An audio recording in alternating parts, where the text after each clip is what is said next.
माननीय सदस्यगण, जैसा आपको समाचार 2 के भाग के माध्यम से पहले ही सूचित किया जा चुका है कि माननीय मंत्री जी द्वारा बजट प्रस्तुत किए जाने के पश्चात इसकी प्रतियां आपको मेंबर पोर्टल के माध्यम से उपलब्ध करा दी जाएगी।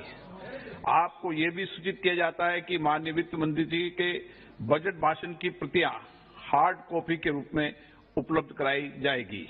अतः बजट प्रस्तुत हो जाने के पश्चात सदस्य कृपया बजट भाषण की अपनी अपनी प्रति प्रकाशन फलक से ले सकते हैं। आइटम नंबर 1, माननीय मंत्री महोदय Shrimati Nirmala Sitharaman ji.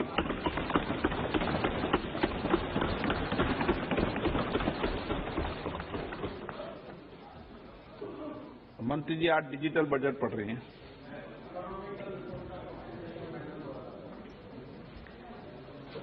Honorable Speaker,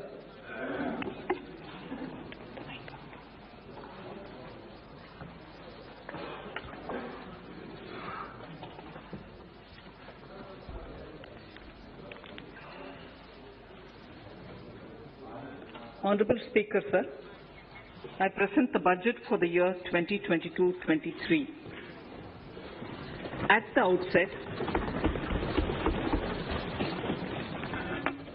outset, sir, I want to take a moment to express my empathy for those who had to bear adverse health and economic effects of the pandemic.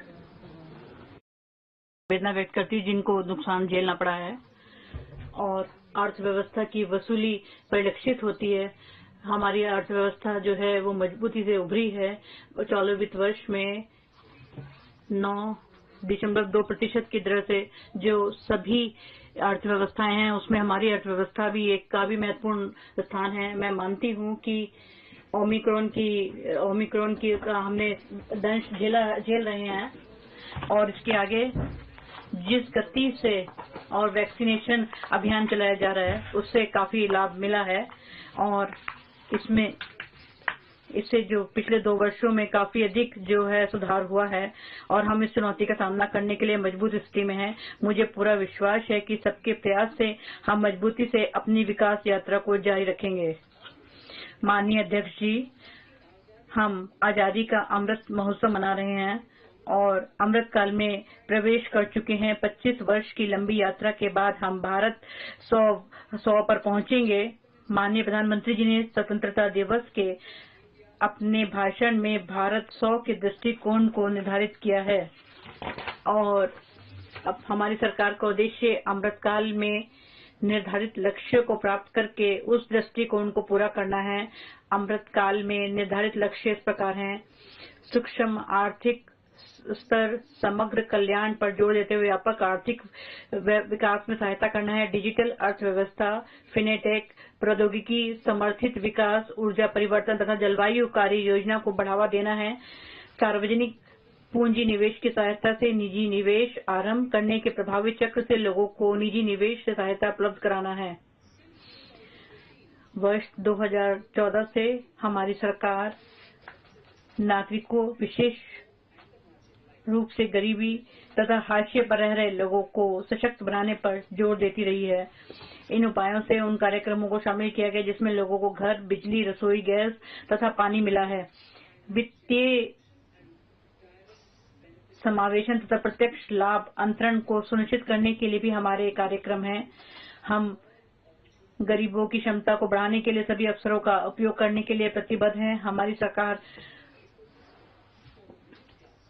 मध्य वर्ग, जिनमें मध्यम आय के विभिन्न समूहों के व्यापक और विस्तृत वर्ग शामिल हैं, को उनकी इच्छा अनुसार अवसरों का उपयोग करने के लिए उन्हें आवश्यक माहौल उपलब्ध कराने के लिए निरंतर प्रयासरत है।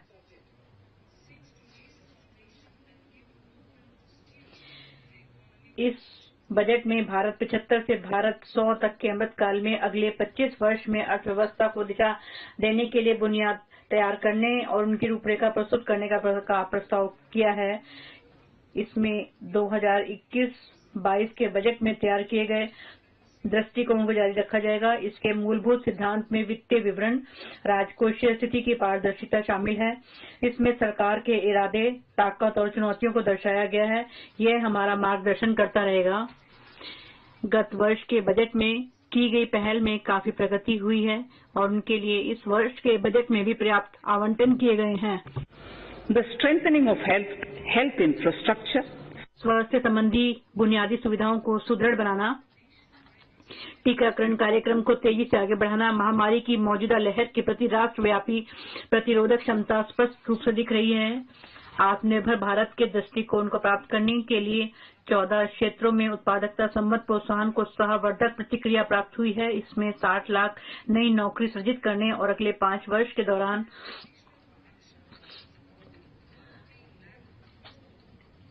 30 लाख अतिरिक्त नौकरी सृजित करने की क्षमता है।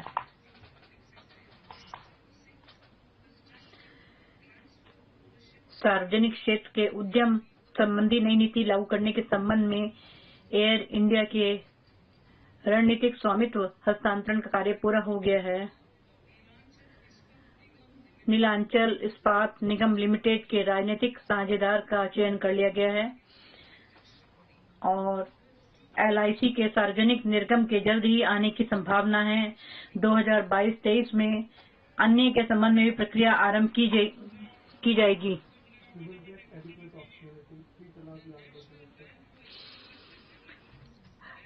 राष्ट्रीय अवसंरचना वित्त पोषण विकास बैंक नेफेड और राष्ट्रीय आस्ती पुनर्निर्माण कंपनी ने अपना कार्य शुरू कर दिया है।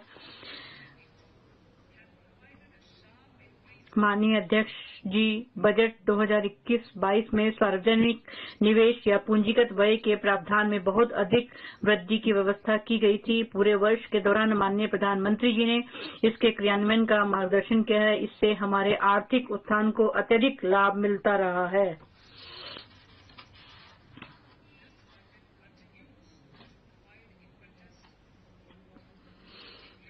इस बजट में विकास को प्रोत्साहन दिया जाना जारी रखा गया है। इसके लिए अमृतकाल जो भविष्य के अनुरूप और समावेशी है, जिससे हमारे युवा, महिलाएं, किसान, अनुसूचित जनजाति को सीधे फायदा पहुंचेगा। और दूसरा, आधुनिक इंफ्रास्ट्रक्चर जो 100 सालों के भारत के लिए होगा और इससे बड़े सार्वजनिक निवेश समानांतर व्यवस्था की गई है